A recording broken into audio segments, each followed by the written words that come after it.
Video देख रहे सभी साथियों को नमस्कार। तो साथियों, एक और वीडियो में आप सभी का एक बार फिर से स्वागत।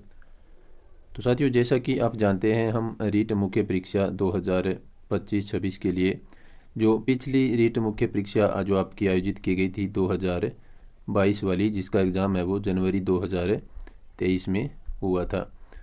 तो जनवरी 2023 में जो रीट मुख्य परीक्षा आयोजित की गई थी उसमें 8 विषयों की परीक्षा वो आयोजित हुई थी। तो उन परीक्षा के जितने भी क्वेश्चन पेपर हैं तो उनकी सीरीज अपने इस चैनल पर है वो शुरू करके रखी हुई है अपने। तो एक तरफ अपने जीके के जितने भी क्वेश्चन उस परीक्षा में पूछे गए थे उनको, और आज अपने एक मनोविज्ञान और आईसीटी के क्वेश्चनों की सीरीज भी उस परीक्षा में पूछे गए जो क्वेश्चन हैं उनकी शुरू कर रहे हैं। तो मनोविज्ञान प्लस आईसीटी के क्वेश्चन हम इस वीडियो में पढ़ेंगे और यह आज की अपनी पहली क्लास है। तो एक तरफ अपने जीके के क्वेश्चनों की सीरीज चल रही है और आज अपने मनोविज्ञान और आईसीटी के क्वेश्चनों की सीरीज है वो शुरू कर रहे हैं।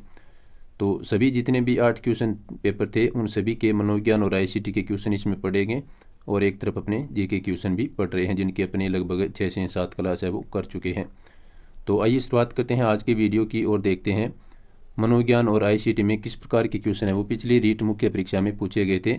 और ये क्वेश्चन सभी है वो आपकी रीट 2025 मुख्य परीक्षा है उसके लिए रामबाण है वो साबित होने वाले हैं, क्योंकि ये पिछले के जो क्वेश्चन है उन्हीं से संबंधित क्वेश्चन है वो एग्ज़ाम में पूछे जाते हैं। तो आप पिछले पेपर का स्तर है वो इन क्वेश्चन के माध्यम से जान सकते हैं।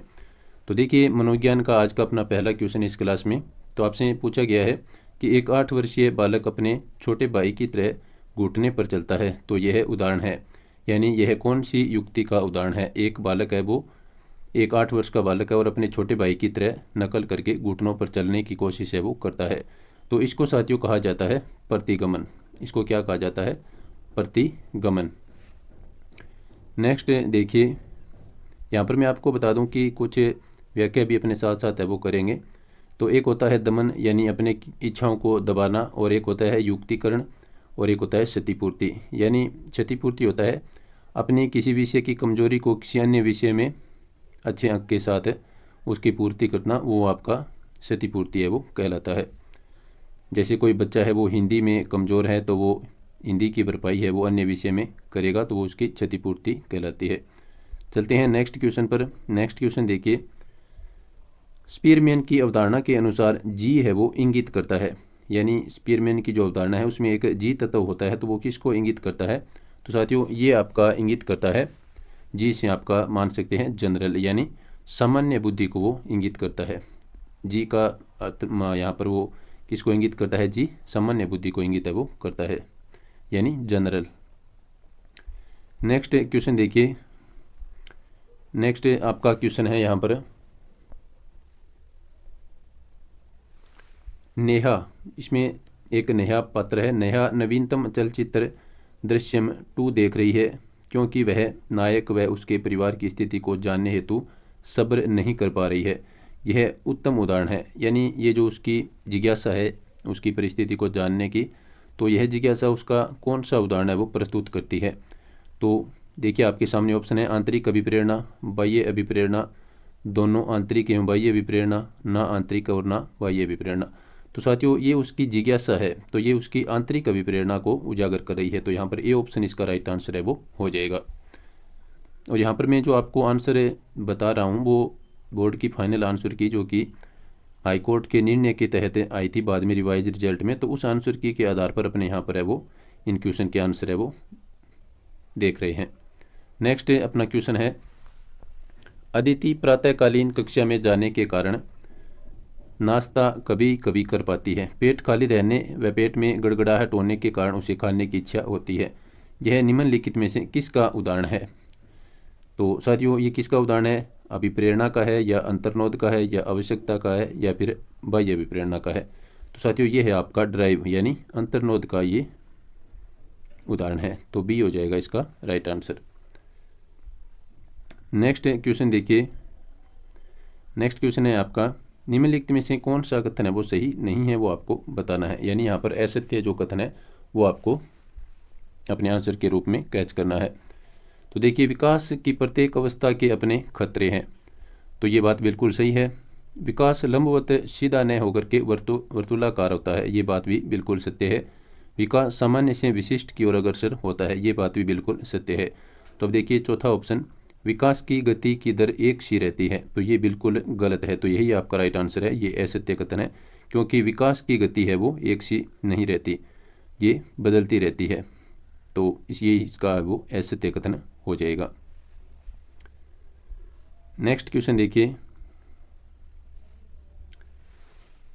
नेक्स्ट क्वेश्चन है अपना, शिक्षा मनोविज्ञान की वह शाखा जो शिक्षण व सीखने से संबंधित है। तो यह कथन है वो किसका है, यानी शिक्षा मनोविज्ञान है वो आपकी मनोविज्ञान की वह शाखा है जो शिक्षण व सीखने से संबंधित है। तो आपको एक परिभाषा अवश्य पूछी जाएगी आपके एग्जाम में। तो ये पिछली जो महत्वपूर्ण परिभाषाएं जितनी भी आई हुई हैं पीछे के पेपर्स में, वो काफ़ी महत्वपूर्ण है। तो ये हो सकता है रिपीट भी हो जाए, तो इन परिभाषाओं को आप अच्छी तरह से याद रखें। तो ये जो परिभाषा है साथियों आपकी, ये परिभाषा है स्किनर की परिभाषा। बी ऑप्शन यहाँ पर आपका राइट आंसर रहेगा। नेक्स्ट क्वेश्चन देखिए। 25 वर्षीय लड़का जिसकी मानसिक आयु 16 वर्ष है, इसका IQ क्या होगा। तो साथियों इसका IQ आपका हो जाएगा 64। तो यहाँ पर सी ऑप्शन इसका राइट आंसर है वो माना गया है।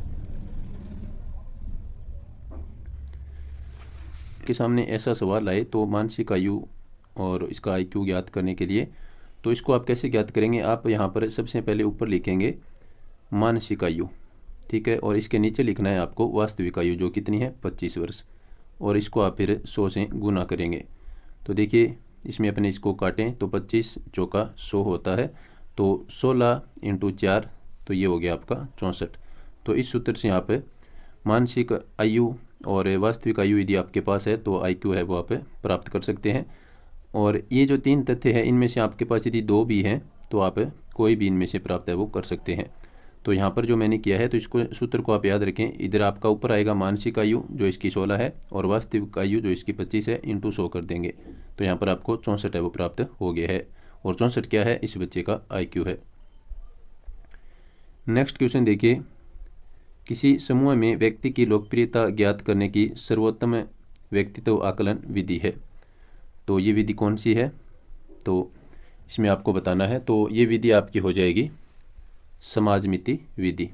बी ऑप्शन यहाँ पर आपका राइट आंसर है वो रहेगा, क्योंकि किसी समूह में व्यक्ति की लोकप्रियता और समूह में व्यक्ति की लोकप्रियता, यहाँ पर आपका राइट आंसर हो जाएगा समाजमिति विधि, यानी ये सोशल से संबंधित है। नेक्स्ट क्वेश्चन देखिए। किसी बालक के व्यक्तित्व के आकलन हेतु निम्न में से कौन सा प्रशिक्षण सर्वाधिक उपयुक्त है। तो बालक का व्यक्तित्व आकलन करना है तो कौन सा प्रशिक्षण है वो उपयुक्त रहेगा। तो बालक अंतर्बोध परीक्षण, प्रासंगिक अंतर्बोध परीक्षण, शब्द सहचर्य परीक्षण और वाक्य पूर्ति परीक्षण। तो यहाँ पर आपका राइट आंसर हो जाएगा बालक अंतर्बोध परीक्षण। ए ऑप्शन यहाँ पर आपका राइट आंसर रहेगा। चलते हैं नेक्स्ट क्वेश्चन की तरफ। नेक्स्ट क्वेश्चन देखिए। जिस प्रक्रिया में व्यक्ति दूसरों के व्यवहार को देखकर सीखता है न कि प्रत्यक्ष अनुभव के, तो उस प्रक्रिया को क्या कहा जाता है। यानी खुद प्रैक्टिकल करके न सीखता है बल्कि दूसरों को देख करके सीखता है, तो उस प्रक्रिया को अपने क्या कहते हैं। तो उस प्रक्रिया को आपका कहा जाएगा सामाजिक अधिगम, अपने उसको कहेंगे। तो बी ऑप्शन यहाँ पर आपका राइट आंसर है वो हो जाएगा, क्योंकि वो समाज में दूसरों को देख करके सीखता है न कि अपने प्रत्यक्ष अनुभव से। तो ये आपका सामाजिक अधिगम राइट हो जाएगा। नेक्स्ट क्वेश्चन देखिए।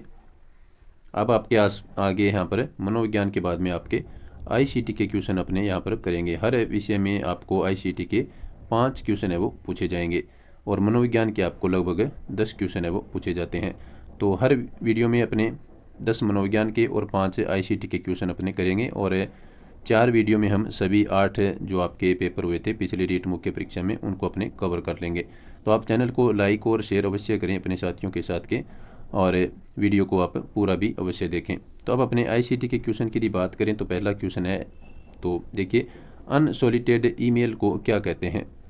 तो अनसॉलिटेड ईमेल यानी एक तरह से जो अनजान ईमेल होते हैं तो उनको अपने क्या कहते हैं, उनको कहा जाता है स्पैम।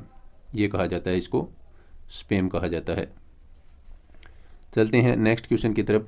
ICT का नेक्स्ट क्वेश्चन देखिए।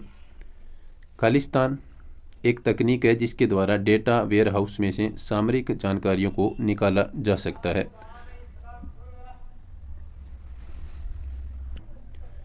तो साथियों, जिस तकनीक में डेटा वेयर हाउस से सामरिक जानकारियों को निकाला जाता है उसको क्या कहते हैं? तो उसको कहते हैं डेटा माइनिंग। तो यहाँ पर ए ऑप्शन आपका राइट आंसर है वो हो जाएगा। नेक्स्ट क्वेश्चन देखिए।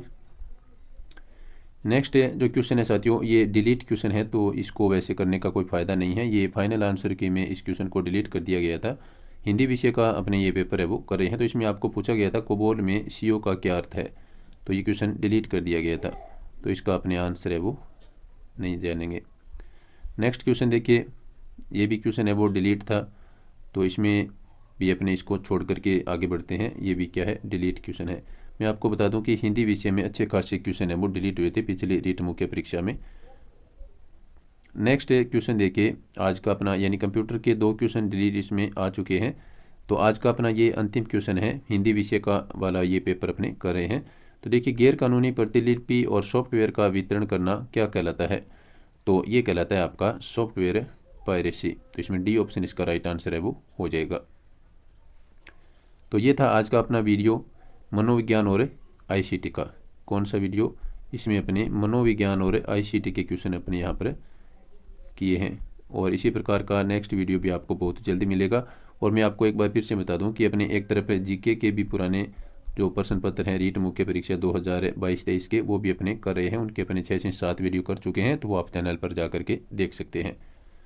तो वीडियो देखने के लिए सभी साथियों का धन्यवाद। नमस्कार।